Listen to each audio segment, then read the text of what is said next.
Welcome to another chapter of In Focus. This is your one-stop show for all that matters, especially when India moves ahead for becoming self-reliant.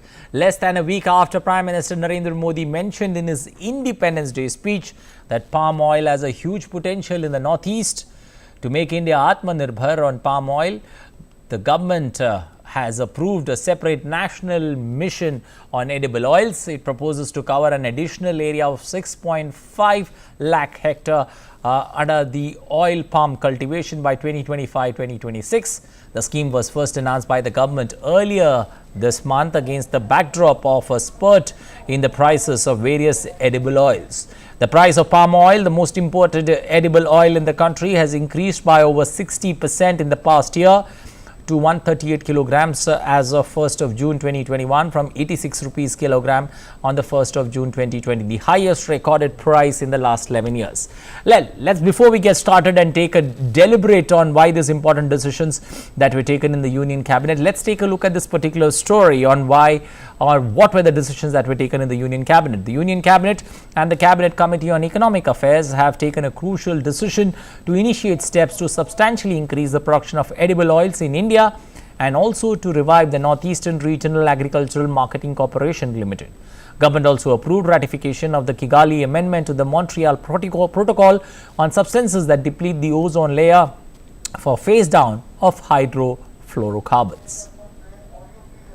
Due to the heavy dependence on imports for edible oils, Centre has decided to make efforts for increasing the domestic production of edible oils, with a special focus on increasing area and productivity of palm oil.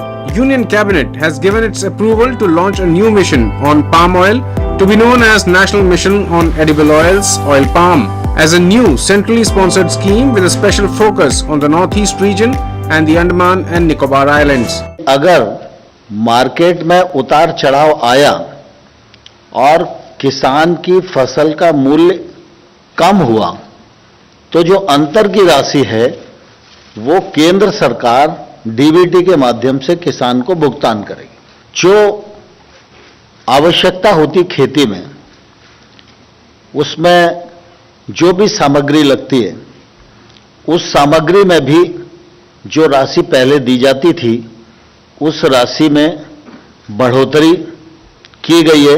पूर्वोत्तर क्षेत्र में लोग industry लगाने के लिए प्रवृत्त हो सकें, इसलिए इंडस्ट्री को भी 5 करोड़ तक की सहायता का निर्णय आज कैबिनेट के माध्यम से हुआ है। A financial outlay of 11,040 crore rupees has been made for the scheme, out of which 8,844 crore rupees is the Government of India share and 2,196 crore is the state share, and this includes the viability gap funding also. Under this scheme, it is proposed to cover an additional area of 6.5 lakh hectare for oil palm till 2025-26 and thereby reaching the target of 10 lakh hectares ultimately. The production of crude palm oil is expected to go up to 11.20 lakh tons by 25-26 and up to 28 lakh tons by 2029-30. For the first time, the Government of India will give a price assurance to palm oil farmers for the fresh fruit bunches. This will be known as the viability price. The scheme will immensely benefit the palm oil farmers, increase capital investment, create employment generation, reduce the import dependence and also increase the income of farmers. The Cabinet Committee on Economic Affairs has approved a revival package of Northeastern Regional Agricultural Marketing Corporation Limited. इससे north east के किसानों को लाभ मिलेगा, अच्छे मूल्य मिलने में सहायता होगी। 3300 से ज़्यादा लोगों को प्रत्यक्ष अप्रत्यक्ष तौर पर इस पर रोजगार स्वरोजगार के अवसर मिलेंगे और कॉरपोरेशन किसानों को बेहतर सुविधा, training, post harvesting facilities, geographical indicators, registration, bamboo plantation और बी कीपिंग, ई कॉमर्स और नॉर्थ ईस्ट के ऑर्गेनिक उत्पादों को मार्केटिंग के लिए केंद्रीय योजनाओं की भी इसमें सहायता उपलब्ध करवाएगी। The revival package will be of 77.45 crore. With the implementation of the revival package, remunerative price to the farmers of northeastern region of their products will be ensured.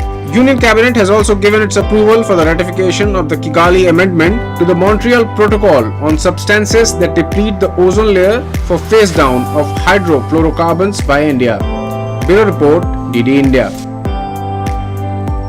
Well, what does this particular palm oil or the demand, the increasing demand for palm oil, what are the reasons for it, and how are the steps, especially this particular decision taken by the cabinet, the union cabinet, going to affect or bring about changes? Well, to try and understand this particular issue before us, especially when it comes to India in its journey to becoming self-reliant, I've got an eminent panel joining us this afternoon to take us through understanding, the issues, especially when it comes to the palm oil industry and the way forward. I've got Dr. S.K. Malhotra, Agriculture Commissioner, joining us this afternoon there from the Ministry of Agriculture. There. Also, Maleshwar Pula, Ruchi Business Head, Oil Palm Plantations from Andhra Pradesh, and Sandeep Das, Senior Journalist covering agriculture for long, joining us this afternoon. Let me throw open the floor by first asking, Prime Minister made, in his Independence Day, did make a mention about the potential that Northeast holds, and this particular, especially decision taken in the oil palm sector. How does one look at it, and what's the way forward, especially when it comes to in our journey towards becoming Atmanirbhar, what are the problems that this particular industry faces? Let me begin by asking Dr. S.K. Malhotra on the problems faced and the way ahead.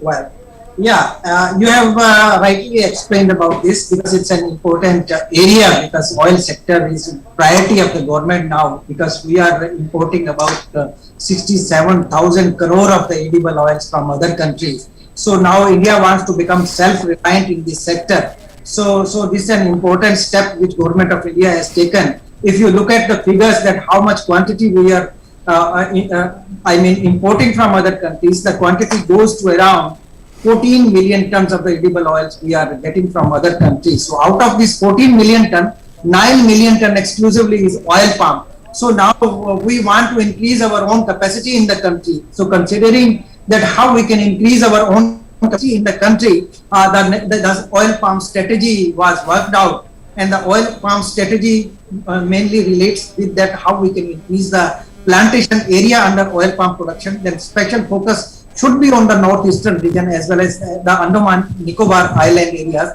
because the climatic conditions are very much suitable for growing the oil palm in that area, where we can have the high productivity, high oil recovery that could be realized from that place. So another point was an important gap which I would like to mention, that's the price assurance to the farmers. Because this crop where price fluctuation, that was the big problem. We were totally dependent on international prices. Okay. So here assurance system has been put into it, and a kind of support to the industry will happen through this important decision which has been taken yesterday by the Honorable Prime Minister in the Union Cabinet. So this is the important national mission for edible oils, particularly for oil palm. This has been launched with the budget provision of 11,040 crore. So where different components will be undertaken, and this crop will be promoted in those areas. A kind of mapping has already been done in the country, and northeastern region has also been mapped in that area. So out of total 28 lakh hectare area, 3.58 lakh hectare area comes under the northeastern region, where we want that area should come from that region. So out of, till today we are having 3.58 lakh hectare area under oil palm cultivation, and we want to bring this figure to 10 lakh hectares. So extra 6.5 lakh hectare area is required to be added. So our complete plan revolves around it, that to increase the area, then further how we can further increase the capacity for our planting material production, where seed gardens will be established, and then seed nurseries will be established, where oil palm sprouts will be grown, and then well-grown plants will be made available to the farmers. And because since it's a crop which is a perennial in nature and it has a long gestation period, so really it's a very complex kind of crop, where long gestation period is there, and farmers, they do not want to take the risk. But now the risk is covered because of this price assurance system which Government of India has put here. So these are the broad outline which just I have mentioned about this program, and we can further discuss in detail as we will proceed further. Okay. Mr. Pula, now coming to you, when one looks at this particular issue before us, how much of edible oil does India import?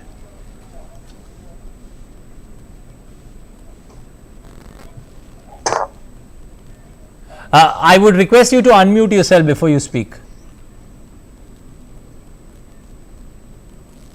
Yeah, Yeah, go ahead. as Malhotra sir said, we are importing more than 65% edible oil requirement of India, which is highest again to palm oil.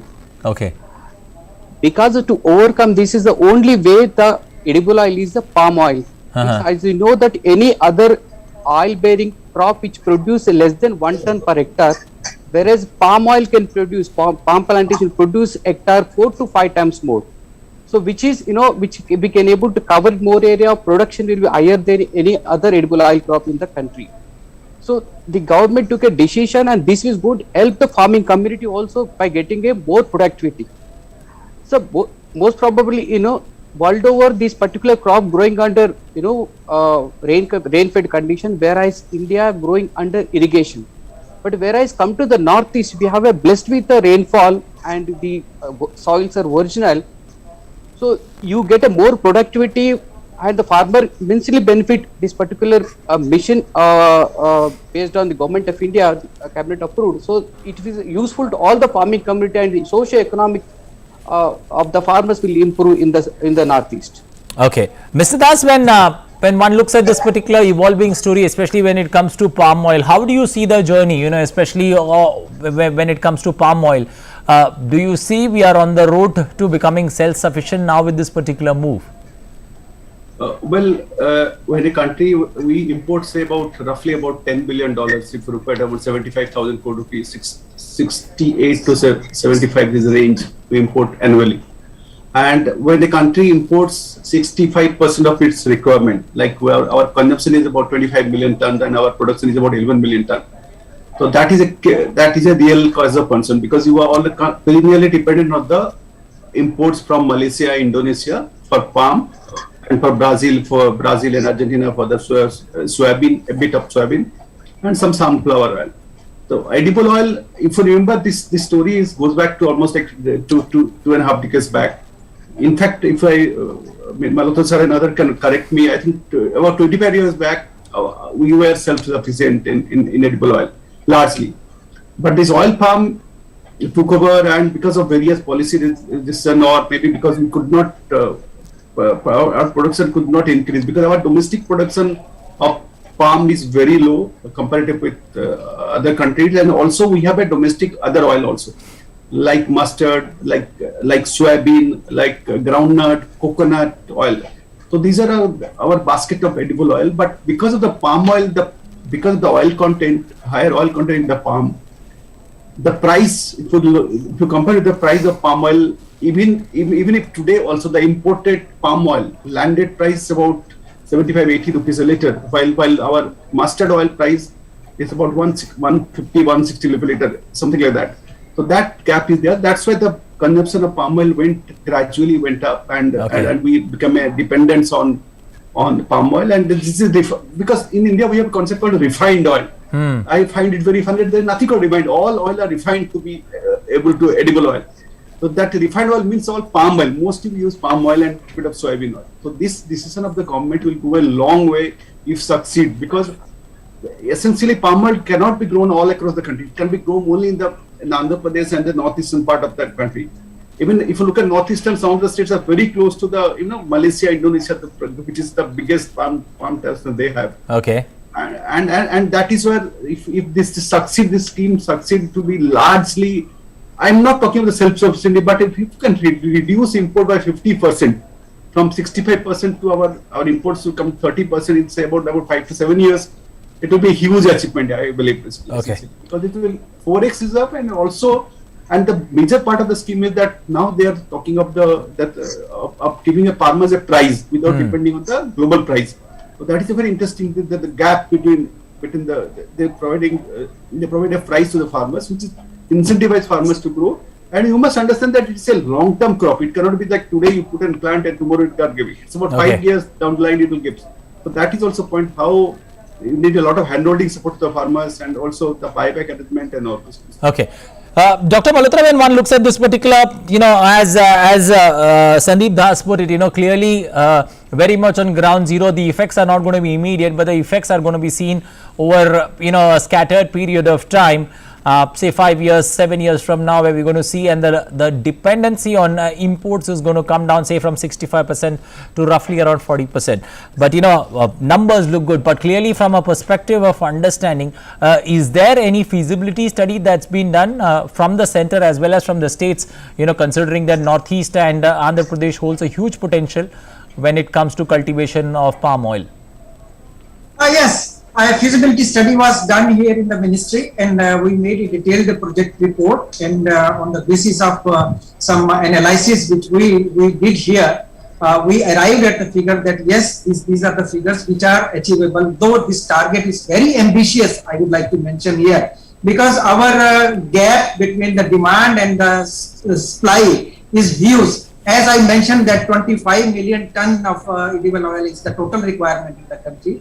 Out of 25 million tons, we are producing only 11 million tons, and then 14 million tons we are importing from other countries. So how we can bridge this gap? To bridge this gap, we made a complete plan. We made a complete plan on the basis of studies. We discussed with the states, we discussed with the industry, and we discussed with all the stakeholders, and then we set the targets that the present level of production which government of India, India is having, that is 11 million ton, we need to bring it to 18 million ton in the next 5 years, and to reach to that level, we need to take support of oil palm. So we divided this complete scheme into the two parts. One, where oil seed crops are there, that's the one part where annual crops have been accommodated into it. Second relates to oil palm, as which we are discussing here. So in the first part, oil seeds have been taken, where all annual crops related, such as rapeseed and mustard, groundnut, soybean, sunflower, safflower, sesame, these all are the crops which have been taken in that part. So that's a one part of the scheme. Another part relates to oil palm. Oil, as we mentioned that here oil recovery is more, and per unit area oil will also be recovered more. So considering that point, we made a kind of mapping throughout the whole country has been mapped, that which are the suitable area where cultivation could be done. So feasibility study has been done. Then we have identified new areas as well as some other non-conventional areas where we want to put our own practices, that new varieties, they are required to be promoted, and a good quality planting material is required to be made available to the farmers, so that we can increase our productivity as well. So these all were the part of our strategy. As I mentioned in my introductory remarks, that here farmers, they were having a kind of fear, because this is a crop which is a long duration crop. It will give the results after 5-6 years. So we have accommodated one more component into it, that's the intercropping. So in the early stages of the crop, farmer can grow some annual crops in between the two rows, and he can have an extra income in the early period of the growth of the crop. So intercropping has been put into it, and we also came across through our analysis, through our studies, that in northeastern region, stray animals and all other things are the problem. So we have now put a provision has been made where fencing could be done, and farmers, they can protect their oilseed crop, oil palm crop from stray animals and wild animals. So that provision has also been made, and some kind of irrigation facilities, micro irrigation system has also been introduced into it. And these all are the components. Then shortage of planting material will establishment of the nursery as well as seed gardens where mother blocks will be established. Those mother blocks will be the feeder for further having our own accredited nurseries where good quality planting material will be produced, and that will be made available to all of our industry, because industry has to play the greater role in this context. And in the past also they have done greater job in oil palm area expansion in particular, if I mention. So these all are the interventions based on our studies and feasibility analysis. A complete detailed plan was prepared, and now we can see that the landmark decision which Government of India has taken yesterday only through this Union Cabinet decision which has been Mr. Pula, when one looks at it, oil palm plantations grow better. Why Northeast has been considered? Because it grows better in areas that have rainforest. That's the reason why Northeast has been picked in particular. But, the demand from the industry there, especially when it comes to the rising, this particular decision that's been taken, how does one look forward to it, especially the challenge that comes before you now with regards to, developing it exponentially, especially in the 8 northeastern states? Yes, well, as rightly said, it is a two-part we are taking to palm plantation. One is the rest of India, other one is northeast part. True. As the northeast part is mostly you have a vast lands which is available rainfall during the 8 to 10 months. Almost 8 months you get a reasonably good rainfall, other 2 months it is. So this is one of the major advantage for the palm. Palm is a water-loving plant, it's required water regularly with the sunlight.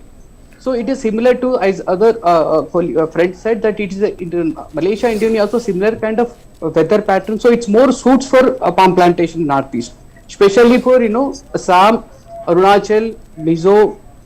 These are all major places. We are already into the plantation there, and farmers have got benefited and they're growing well. Now with the support of the cabinet approval, still the expansion program will be much faster in these areas. Coming to the rest of India, it is depending on the irrigation facilities. The farmer has to invest on irrigation facilities, whether it is the development progress may be slightly lower than the northeast, when you compare it. But you see the more potential part, definitely northeast is higher that we can able to cover palm plantation development over there. Mr. Das, when one looks at the northeast in particular, the northeast, there are 8 states, but purely Mizoram takes the lead, especially when it comes to palm oil plantations, from the time that their program started way back in 2005. But having said that, do you somewhere feel that, all 8 states, especially in the northeast, can they all head towards this one common goal of especially increasing the land produced through, palm oil production? You must take into account that this palm oil plantation also, it's a very tricky thing. It's not a very simple crop to grow essentially. When northeast is full of and you need a little bit of, if there is a land, rainfall is okay. If there is a land, palm oil plantation can be taken up. But the diversity without disturbing the diversity. You must have heard that a lot of concern has been made globally about Indonesia, where they used to destroy forest to grow palm plantation.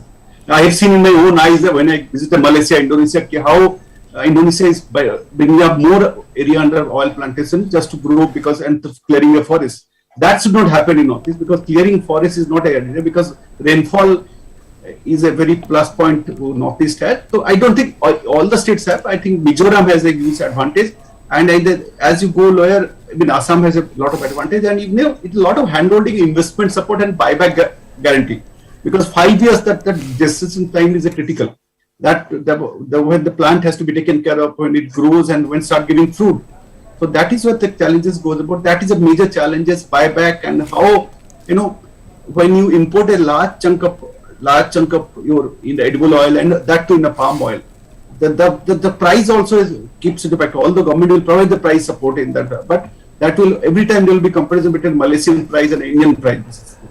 So that is where also this 5-year gestation period is also important in the part that how handholding is done, technological, farmers handholding, because this crop needs a lot of handholding support, inputs and support system, and how to grow them, how to make the crop disease free and those kind of stuff. Because you need to and how you to take care of better, because smallholder, I don't think smallholder needs a lot of farming, and there has to be buyback arrangement and a lot of investment. Okay. Although government has allocated a lot of investment plan, so that has to be, if the program implemented properly, we have a huge opportunity there. Okay. Keeping in mind that sensitive biodiversity, sensitive forest area of that northeast. Okay. Now coming back to coming back to Dr. Malhotra. Dr. Malhotra, is there a possibility or a likelihood that we could replace palm oil altogether, or that does not see a solution there in the in the immediate future, or that's simply ruled out? Yeah, we need to first understand the ecosystem that oil palm could be grown. So oil palm is a crop which needs more water. So it's a more water requiring crop, and even experts says that per palm 200 to 300 liter per day is the water requirement. So we need to choose those areas where water is easily available and rainfall is appreciably good. those areas are suitable for this purpose. So when the mapping was done, then we found that these all 7 states particularly, this Assam, Tripura, Arunachal Pradesh, Meghalaya, Mizoram, Manipur, Nagaland, as well as Andaman Nicobar areas also, where rainfall is appreciably good in several pockets. So those areas are suitable for this purpose. As Mr. Das also mentioned that, and you also mentioned that Mizoram is having now means more interest they are showing. But as for the mapping which we have done, Assam is having potential of 3.75 lakh hectare area. Tripura again 1.46 lakh hectare area. Arunachal 1.33. So these all have been, this mapping has been done on the basis of moisture index, on the basis of available moisture in those areas. So Meghalaya also 1.22 lakh hectare area. So Mizoram 66,000 hectare area. So this way a kind of mapping has been done, and then accordingly considering the resources available, the plan has been made and potential areas have been identified that yes, this is the area which can be easily converted into the oil palm, but complete conversion is not possible. We need to take care of all our food security system, because food also comes, we need to take care for our food grains as well as other food crops which should cater the needs of our food security. So we need to maintain a ecological balance. We need to maintain a balance where food will also come and oil will also come. So accordingly, crops are accommodated and farmers, they have the freedom to choose the crop considering the resources available with them. So we cannot put them condition that you go on shifting to this and this crop. But if we provide a kind of hand holding later on, then farmer they will adopt it. As I mentioned that intercropping will provide a great boon where production of the annual crops will also happen in the 2 rows. So this is a kind of complete strategy which was worked out, and accordingly this program has been chalked out, and this will be implemented now in all of the northeastern state as well as in the Andaman Nicobar Islands. Mr. Pula, when one looks at the targets that have been set, an additional area that needs to be covered is 6.5 lakh hectares for palm oil till the year 2025-26, thereby reaching a target of 10 lakh hectares ultimately. How do you look at the feasibility of this especially? And would you say that there is going to be a mad rush suddenly, especially for, palm oil production in India? Yes, well, the targets are very achievable in the sense the cabinet approval, the initiative taken to towards farmers in terms of assistance and the guarantee of viability gap funding to the farmers when the price goes down. These are all the major tools that we are going to inform the farmers and convince the farmers to take up this plantation. As Mr. Das said, this has got we have to get into detail and set up a survey of the farmers, convince the farmers by of shifting the crop if it all is doing for any traditional crops. Yes, there are some challenges, but yes, it's a planting material is a big challenge. We have to procure so much of material as we don't produce in India. We have to depend on other countries. These are challenges which can be achievable. Again, the challenges are there, but which are achievable, we can able to do it. As again added to that, farmer has been assured for first 4 years, even the crop going to get economically in the 4th year and 6th year also you'll get more economical crop, remunerative crop to the farmers till such a time. The government already supporting in the financial assistance for planting material, for inputs, for irrigation, etc. And when the crop comes, in case of price volatility, in case of any variance, then the government intervene and giving the support. These are all major component we can take it to the farmers and convince them, and there is a possibility, achievable target which the government has fixed. Okay, Mr. Das, is there enormous potential when it comes to cultivation? I'm just rephrasing that question that I asked you. Is there an enormous potential one sees, especially when it comes to this particular policy being announced? Yeah, essentially, obviously potential, because when you're talking of increasing our farmers' income, oilseed farmers need to be remunerated, because last year has been very good for oilseed farmers. When you say oilseed, it's groundnut, mustard, soybean. I think record remuneration got, and prices have gone up really sharply. So that is also point that oilseed farmers has to be remunerated. But unlike the other crop, the palm oil needed more in terms of the plantation and those kind of taken care of, because it's from the palm plant it comes. Unlike soybean, suppose soybean, mustard, these are all or a seasonal crop. But for in case of palm, it's basically you need to have a tree for 4-5 years, and then when it starts giving fruit, then you can harvest it and sell it for the oil. So that is the difference between palm oil needs a lot of scientific technical know-how, and we Northeast has an opportunity there to expand, and especially to the farmers, in boosting farmers will be huge thing in the context that when the country imports 65% of its products import, obviously there is a huge opportunity exists, both in terms of increasing farmers' income and reducing our import dependence. Okay. $10 billion is not a very small amount when, if you can reduce that significantly or even half, it will be huge achievement, I believe. Dr. Malhotra, every scheme that is announced generally has focus areas. When one looks at this particular scheme, what could be, 1, 2, say even 3, focus areas of this particular scheme? Yes, the focus areas, as earlier also I mentioned, one will be area expansion.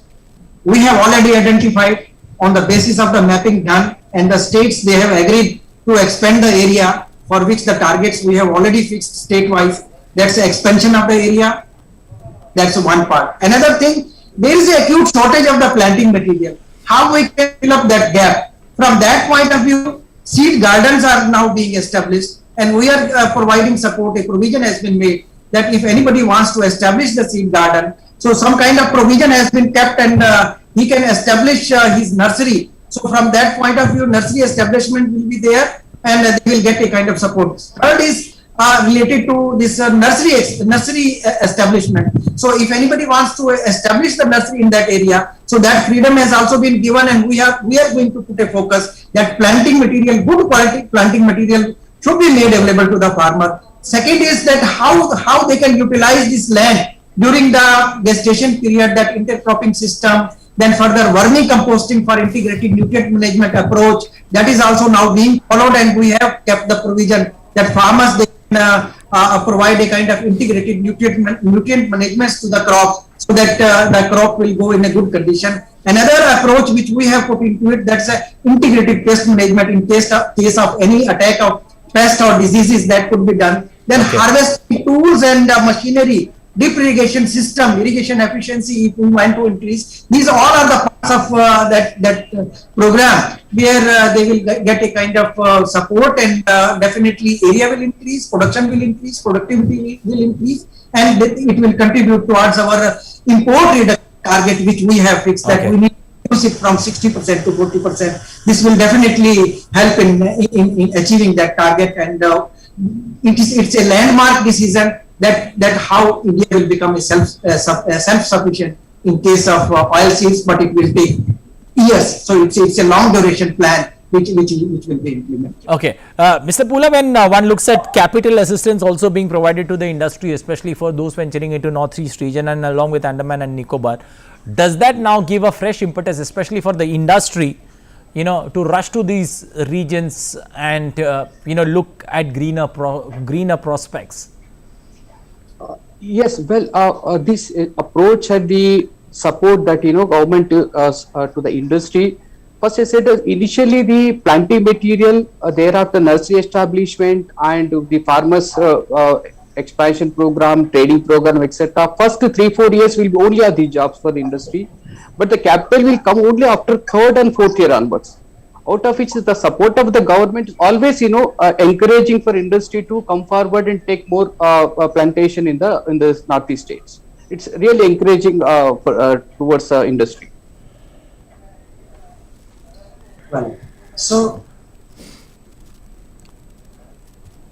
Mr. Das, what does one look at it purely from an environmental point of view? Is there something to worry, especially palm farming on the environment? Is that a cause of concern, or would you say that at this point of time, since there are feasibility reports available, that's not something to be worried about? Currently, there's not something to be talked about, because we have, as Mr. Malhotra said, that Assam has a huge opportunity because the feasibility report has been done, and we should go ahead with that. Our consensus should be not to clear green forest or dense forest for palm oil. Generally, it will happen because there are regulations against those. clearing of those forests. And because already feasibility study has been done, and this study has been done long back also, they have been doing the studies for feasibility of increasing the possibility of increasing palm oil production, because earlier also there are a lot of programs for boosting palm oil production, but unfortunately those programs are not implemented properly. I hope this program also, although this is more of a more comprehensive program, will boost the program, boost palm oil plantation, because we have a lot of opportunity, huge amount of opportunity exists in this program, and obviously the oil palm is not going to replace all the edible oil, because Indian taste and the way we use our oil is varies from regional variation. We have mustard oil, we have groundnut oil which is mostly used in Gujarat, and coconut oil in southern part of India, and mustard oil in eastern and north part of India. So that oil, this palm oil is a very acceptable, and it's blended with all other oils. And if we quote unquote a refined oil, we can,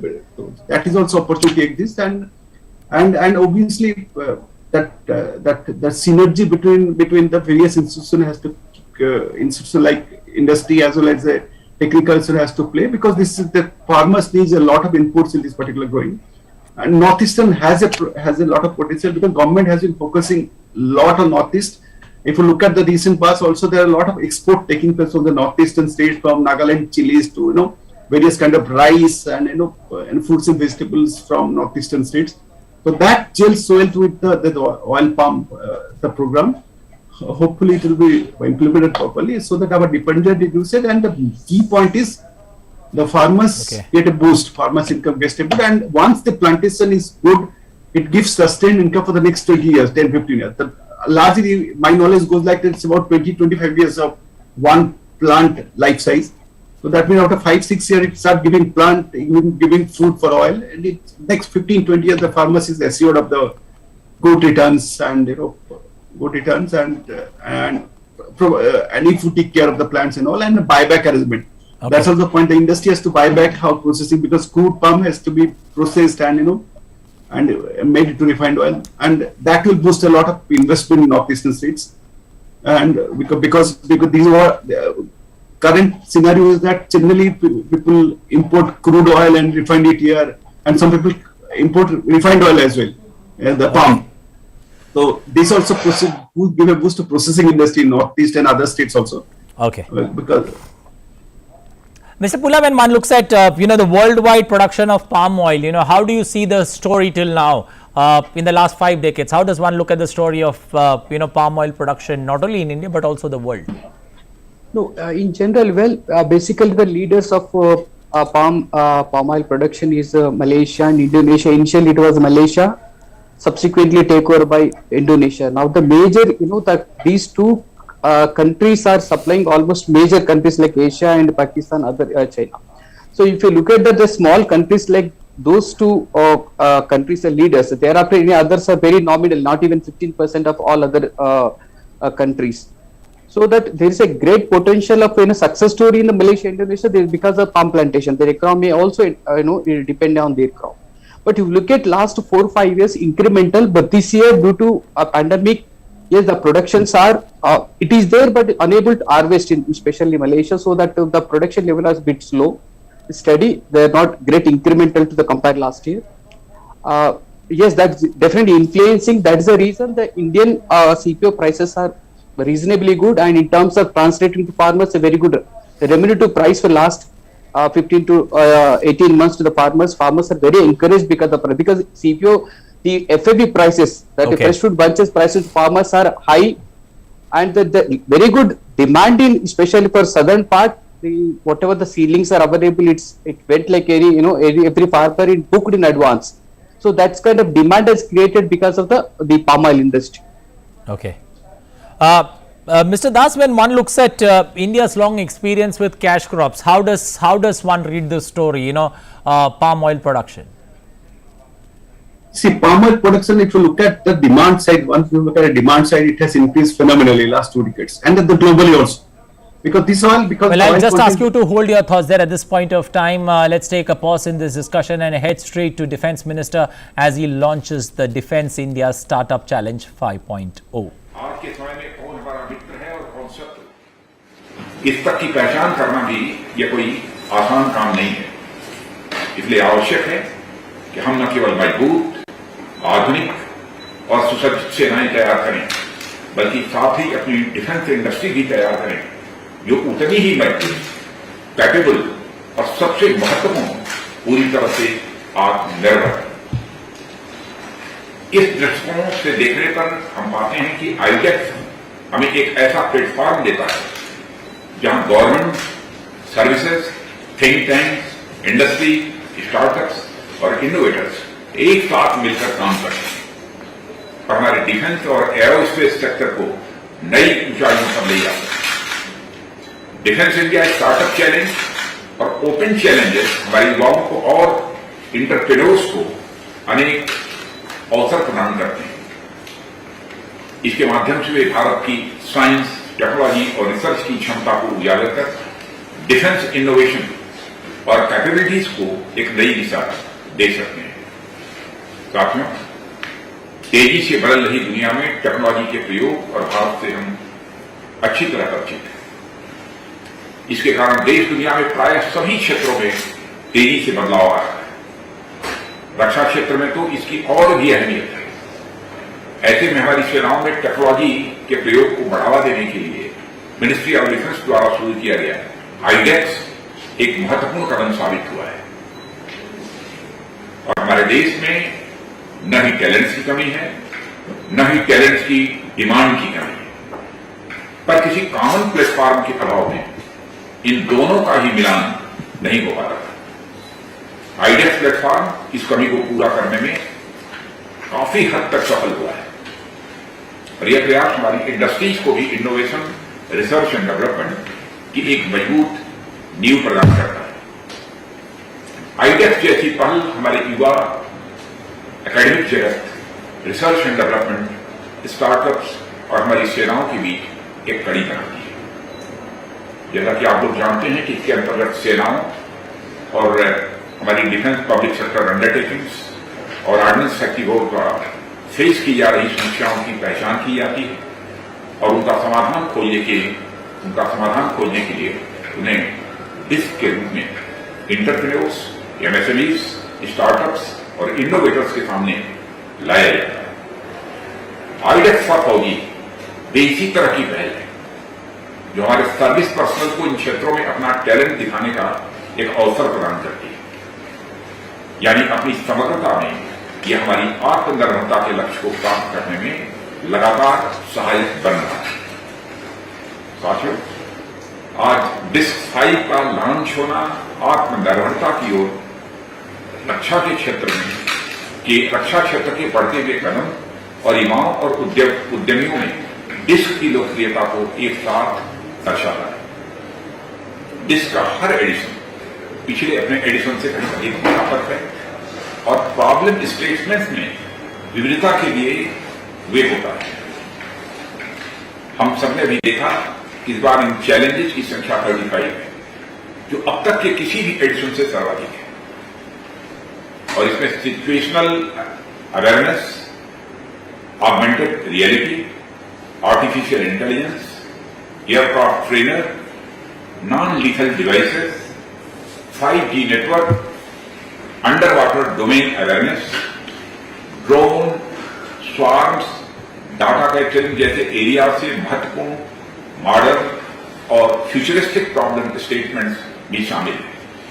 इतनी बड़ी संख्या में problem statements पिछले editions की सफलता और disc पर entrepreneurs और वैज्ञानिकों का विश्वास दिखाता है। मुझे कहते हुए खुशी होती है कि डीएपी 2020 के अंतर्गत होने वाली खरीदारियों में अब आईडेक्स को भी शामिल कर लिया गया है। मंत्रालय ने करंट फाइनेंशियल ईयर के लिए इस तरह की खरीदों के लिए पूरे 1000 करोड़ रुपए आवंटित किए हैं, लेकिन मैं समझता हूं कि इसको और अधिक बढ़ाने की आवश्यकता है।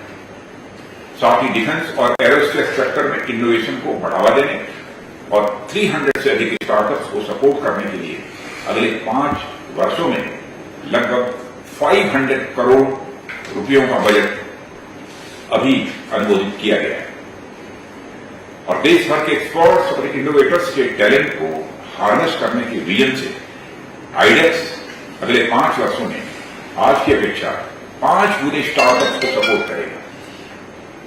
आईडेक्स का लक्ष्य प्रोडक्ट की गति को बढ़ाना, लागत को घटाना और प्रोक्योरमेंट को समयबद्ध तरीके से पूरा करना, यह है।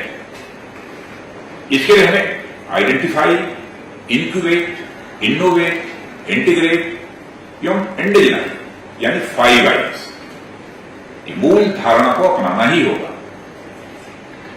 और इसी प्रकार निजी क्षेत्र के साथ पार्टनरशिप, टेक्नोलॉजी ट्रांसफर और 200 से अधिक आइटम्स के इंपोर्ट पर प्रतिबंध आज भी हमारी आत्मनिर्भरता की ओर बढ़ाए गए कदम। इन सभी का उद्देश्य स्वदेशीकरण को बढ़ावा देने के साथ साथ हमारी प्राइवेट इंडस्ट्री को रक्षा क्षेत्र में आने के लिए प्रेरित करना है, प्रोत्साहित करना है। स्टार्टअप्स जहां हमारी युवा क्षमताओं को एक प्लेटफॉर्म देते हैं, वहीं देश में रोजगार की भी संभावनाओं को स्वाभाविक रूप से बढ़ाते हैं। सरकार यह अनुमान करती है कि रक्षा संबंधी आयातों में अगर 20 to 25% की भी कमी आती है तो उसके बदले हमारे यहां एक से 1.25 लाख तक हाईली स्किल्ड जॉब्स अपने आप क्रिएट होते हैं। साथियों, जब मैं सरकार द्वारा किए इन प्रयासों के बारे में चर्चा कर रहा हूं तो कहीं न कहीं इनसे आने वाला आउटपुट भी मेरे दिमाग में चल रहा है। अब तक डिस्क के 4 एडिशन हमारे सामने हो चुके हैं और मुझे ज्ञात है कि इनमें 40 से भी अधिक टेक्नोलॉजिकल एरियाज में 80 से भी अधिक स्टार्टअप्स, एमएसएमईज और इंडिविजुअल इनोवेटर्स विनर्स के रूप में हमसे जुड़ चुके हैं। इनमें से कई लोगों से मैं डिफेंस एक्सपो और एरो इंडिया शो में भी मिल चुका हूं। अब हमें यह देखना होगा कि इन विनर्स के आइडिया पर हम कितना आगे बढ़े हैं, इसका मूल्यांकन करने का भी समय आ गया है। अब तक कितने प्रोटोटाइप्स डेवलप करने की दिशा में हम आगे बढ़े हैं, यह भी देखना है। या इस दिशा में आगे बढ़ने की गति अगर धीमी है तो उसके पीछे क्या कारण है, इसे भी समझने की आवश्यकता है। मैं चाहता हूं कि आप लोग इसकी भी स्टडी साथ ही साथ करते चलें। साथियों, हम दुनिया के अनेक एडवांस टेक्नोलॉजीज को अपने प्रयासों से इन हाउस डेवलप कर चुके हैं। अभी भी बहुत सी ऐसी टेक्नोलॉजीज हैं जिन्हें अचीव करने की दिशा में हम आगे बढ़ रहे हैं। इनके अलावा भी मैं समझता हूं कि अब वक्त आ गया है कि हम ऐसी टेक्नोलॉजी पर विचार करें जो बिल्कुल नई है। साथियों, जब जब टेक्नोलॉजी की बात होती है मेरे मन में अमेरिका, जापान, साउथ कोरिया जैसे एडवांस कंट्रीज आती हैं। मुझे बताया गया है कि ये एडवांस कंट्री अपने टेक्नोलॉजी के दम पर एडवांस्ड है और इन राष्ट्रों का विकास टेक्नोलॉजी बेस्ड इकोनॉमिक डेवलपमेंट के आधार पर हुआ है। और ये राष्ट्र अपनी रिसर्च एंड इनोवेशन की क्षमता बढ़ाकर उनसे उत्पन्न टेक्नोलॉजीज को कमर्शियलाइज करते हैं और आप जैसे यंग एंटरप्रेन्योर्स के द्वारा मार्केट भी करते हैं। सिलिकॉन वैली इसका एक बहुत ही शानदार उदाहरण है और आपको ये जानकर आश्चर्य हो सकता है कि इनके प्रोडक्ट्स में 90% तक लागत रिसर्च एंड डेवलपमेंट की होती है, जबकि केवल 10% तक की लागत उस प्रोडक्ट की होती है, प्रोडक्शन की होती है।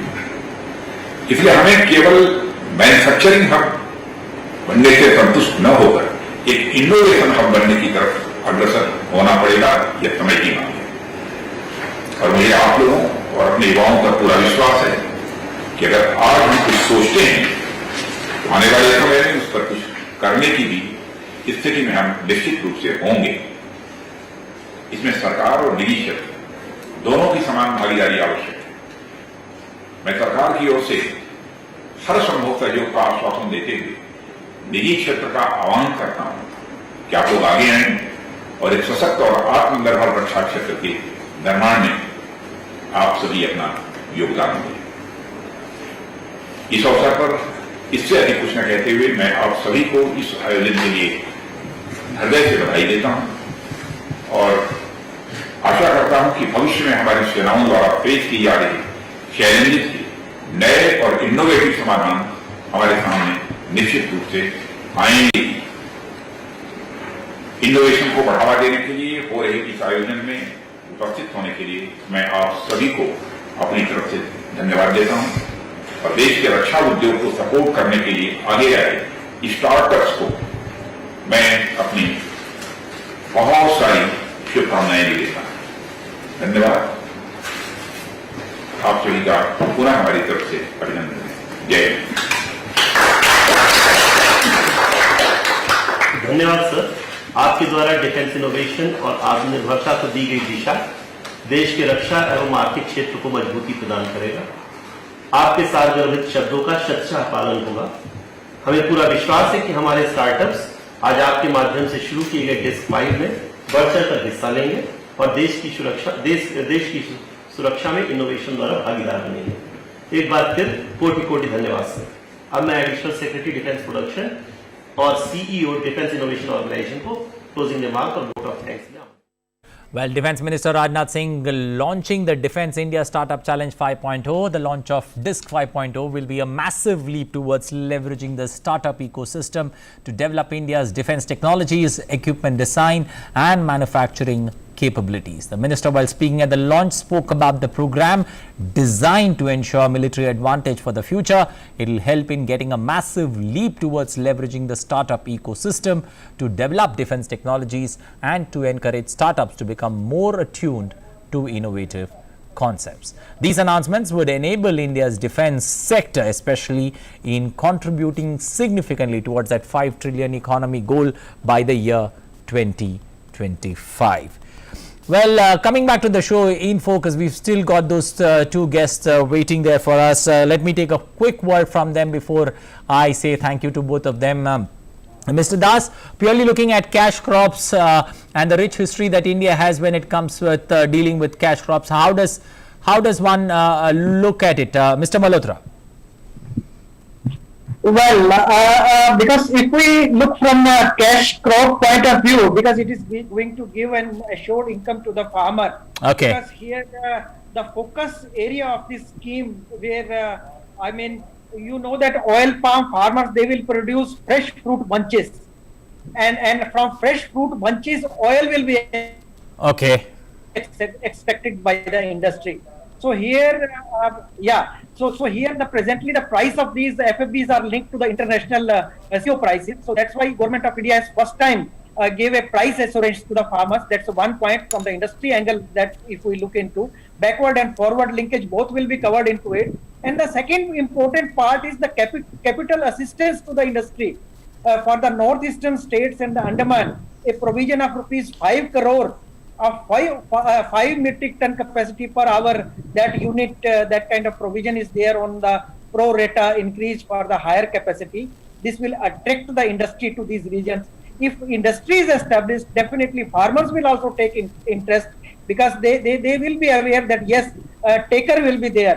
So industry and farmer, that duo, a kind of a relation will be there, a kind of establishment will be there.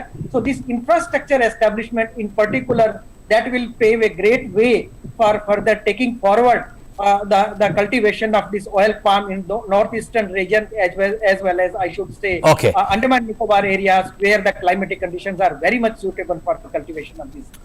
Mr. Pula, one looks at purely in today's times, 3 billion people, 150 countries using some form or the other, especially when it comes to palm oil, and roughly around 8 liters of or 8 kilograms of palm oil a year has been used. That's the estimate that one gets, purely. Do you see this growing exponentially now?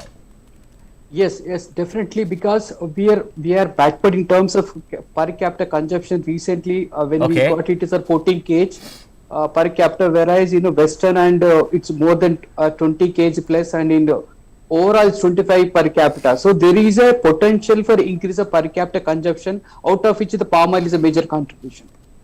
Adding to that, one major point for the farmers' benefit with the industry, this is the one crop which has got a complete concept. The planting material will be supplied by the industry. They import sprouts, grow them in the nursery for 12 to 13 months. They'll give it to farmers, and thereafter the technical know-how the industry will train the farmers, time to time educate the farmers to grow their productivity. And after 4 years, when the fruit is coming, the industry will set up a collection centers, just like a milk procurement centers, where the farmer will harvest, bring their produce to nearest collection center. Thereafter is industry responsibility, transport the processing mill and crush it. And all these are the farmers procurement and payment will made through electronic digitalized only, because we procure with electronic weighing scale, send the SMS to the farmers and pay online payment to them.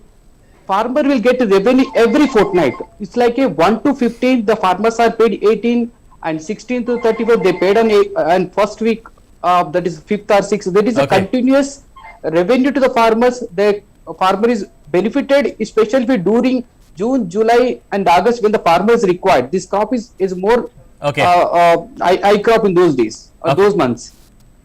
Okay, we'll leave it there. We're running short of time. Thank you and appreciate both of all three gentlemen for taking time out from the busy schedule to join us on this discussion, especially when it comes to palm oil production and taking India forward, especially in its journey to becoming self-reliant or Atmanirbhar Bharat. Well, moving on now, the world got hooked on palm oil. It's a miracle ingredient in everything from biscuits to shampoo. More than 200 common ingredients in food and home and personal care products contain palm oil. Today, 70% of personal care items contain one or palm oil derivatives. What's the big advantage that palm oil enjoys over its rival oils? Well, price is a big factor. There are no easy solutions to it. Replacing palm with any other oils will only accelerate deforestation, since none of the competitors boast anywhere near its yield per unit of land. Palm oil accounts for 6.6% of the cultivated land for oils and fats, while delivering 38.7% of the output. Clearly, numbers tell you a story, and the price factor, one important factor, especially when it comes to more and more palm oil cultivation being encouraged, especially not only in northeastern India, but also Andaman and Nicobar Islands. Well, that's it in this edition of In Focus. Thanks for watching. Have a safe and wonderful day ahead. Bye-bye.